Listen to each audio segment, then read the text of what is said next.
జంగారెడ్డిగూడెం 9, 10 వార్డులు పంగిడిగూడెం రోడ్లో నిర్వాసితులం. అయితే మాకు 4 రోజుల నుంచి కరెంటు సమస్య చాలా ఎక్కువగా ఉండటం వల్ల అయితే సంబంధిత అధికారులు ఇంకా ఇక్కడ కొత్త ట్రాన్స్ఫార్మర్ కావాల్సి వస్తుంది, దాన్ని బిగిస్తే మీకు అందరికీ సరిపోద్ది కరెంట్ అని చెప్పారు. 12 గంట సమయంలో ఎంపీ గారి ఫోన్ అర్ధరాత్రి అండి. అర్ధరాత్రి 1 గంట సమయంలో ఫోన్ చేస్తే ఎంపీ గారికి చేశారా? ఎంపీ గారికి చేశారండి. ఆయన వెంటనే స్పందించి ఎంపీ గారు ఆ టైంలో కూడా ఆయన ఫోను చేసి 24 గంటల్లో ట్రాన్స్ఫార్మర్ ఈ వార్డు ప్రజలకు వేపిస్తామని మాట ఇవ్వడం జరిగింది.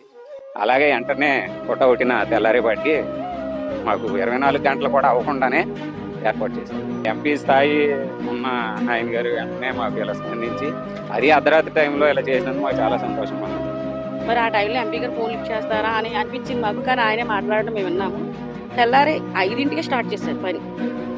ఆయనతో మీరు 2ంటికి మాట్లాడడం జరిగింది, అర్ధరాత్రి 5ంటికి పనులు మొదలు పెట్టారు. తెల్లారి గట్ల 5 గంటలకు తీసుకురావడం సిమెంట్ ఇటుకలు ఏంటా అని అనుకుంటే ఈసారి ఫోన్ చేసి అమ్మ మన ఎంపీ గారు అప్రూవల్ చేశారు, దానికి ఇమీడియట్లీగా యాక్షన్ తీసుకొని ఇచ్చామన్నారు, మీకు ఈవినింగ్ లోపల ట్రాన్స్ఫర్ బిగిస్తారు అన్నారు.